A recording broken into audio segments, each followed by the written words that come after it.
So we're talking about these arrows, these burning arrows of the wicked, okay, of the wicked one. In other words, things that are, what does the wicked one try to do? What does he try to do? Things that are designed to derail your movement forward on the walk, to discourage you, to hinder you, to do something that will cause you to struggle in moving forward in your walk. Okay, that's what the wicked one does. And so he does that apparently by firing arrows. In other words, he sends people and situations in your direction. And so we're told that if we have the shield, what's the shield supposed to do? Block, deflect, okay? So the shield gets hit, but you don't. So these arrows are going to hit your belief, and if your belief is solid, okay? What if your belief is sort of paper thin? The arrow's going to go right through and burn it. But if your belief is solid, it'll stop those arrows, right? Every time that you run into a fear and doubt problem, where you end up in a place of being afraid or in a place of doubting, you are going to find yourself, if you're in one of those places, having a belief challenge. All right? Because belief is the opposite of fear and doubt. It's confidence and trust in what's coming from above, right?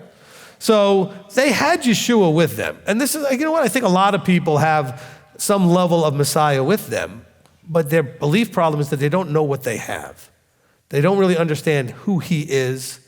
They don't really understand what he does and what he's capable of doing, etc. Otherwise, they would believe and trust. But we all are lacking in our belief. We believe some of the information, but then the belief has to be tested. And how is it tested? Through trials. That's where you may want to go back and listen to the baptism of fire teaching. I haven't mentioned that one in a while. And for all of you listening right now, it has nothing to do with tongues. Okay? It has everything to do with being tested on what you were baptized in water and spirit for. Right? See, water, the baptism of water, is to wash you and bury the old man. Baptism of spirit is to infuse you with the right stuff. The baptism of fire is to see if that worked very well. Did it take? Do you need more spirit in and more of you out? Okay? And so there's a cycle of this water, spirit, fire baptisms. You know, that's why people talk about being people of faith. No matter what version of the New Testament, Old Testament kind of combination, whether it's Christian or this or that, it's people of faith. Even the Jews see themselves as people of faith, okay? But some of you hear the word faith, you think if faith is your version of religion or whatever it is, that's your faith. You know, I'm Jewish, I'm Christian, I'm this. No, faith is that belief and trust that he's got everything under control. That he causes and allows all things. That if you trust in him and do his things and do it the way he says the best you can, you trust that that's going to get you where you want to go. But nowhere does it promise you that once you make that choice, the road won't be bumpy. That you're not going to go out on this like glass smooth lake and just go gliding across to the other side. Okay, so this born again thing gets a little confusing for people, because that's one of those status things again, people like to use. Oh, I'm born again. Are you born again? I'm born again. Look, this idea of born again is very simple. Those who took the old you and buried it, and now you're walking as a new you. It's not a spiritual experience or some magical thing from above. It's something you actually chose to do. But you were caused to do it by your being called and drawn to know that there's a different you that is desired by the Almighty. And the old you needs to go. That's where you then come out of the water, like coming out of the womb, a new person. All of you who are looking for deliverance yesterday, tomorrow, today, like I'm saying, you want it so fast, you wish it was already yesterday. Like, when do you want your deliverance? Like last week already. This is talking about in the last day. Stop worrying about what you're going through now. But what if he doesn't deliver me out of it? This isn't the deliverance you're looking for. That wasn't a Jedi mind trick. This isn't the deliverance you're looking for. All right, okay? You're looking forward to the deliverance it says in the last days. The one that's talked about here. That doesn't mean he won't deliver you out of things now. But don't get so caught up on focusing on that particular deliverance. Our expectation is in the deliverance in the last days. By the way, he's talking to people that are now dead. So they're looking forward to a deliverance, meaning the resurrection from the dead. That will happen in the last days. See what's happening? He says, we have this expectation.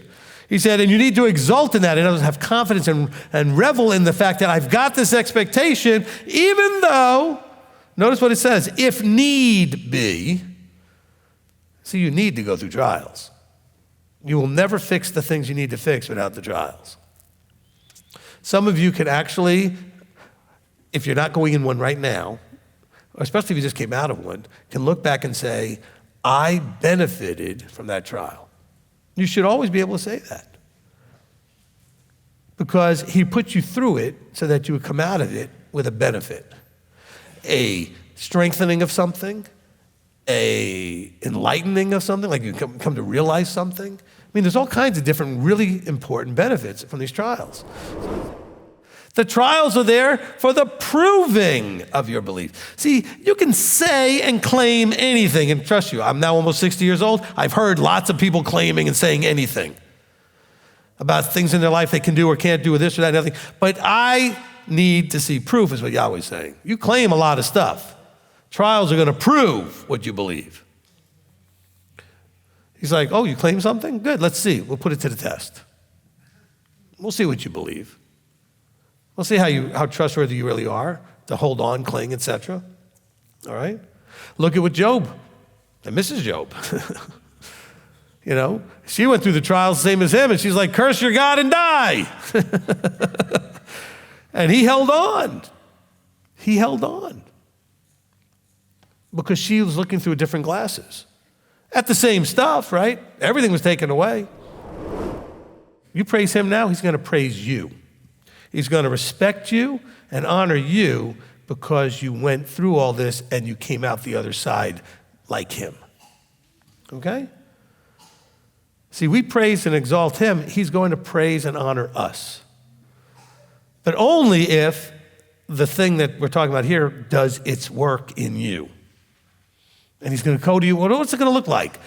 I'm proud of you. How do we say that? Maybe like, well done, good and faithful servant. That's very honoring. That's praising. See, those are the things that we're looking for. He looks at you and says, I know what you did to get here.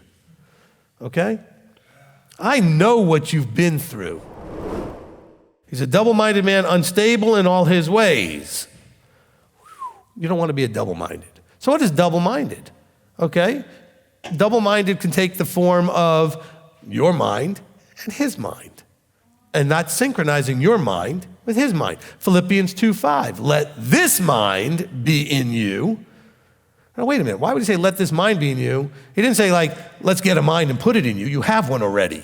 He said, but you need to let this one be in you, the one that's in Messiah Yeshua. Because your mind is getting all screwed up. Okay? But if you're double-minded, where you're trying to do part you, part him, that's not going to work. He says that is somebody who's going to be unstable in all his ways. By the way, unstable doesn't just mean you'll be erratic. It means your life will be unstable. So some of you are like, my life is unstable. Well, you might have some double-minded issues.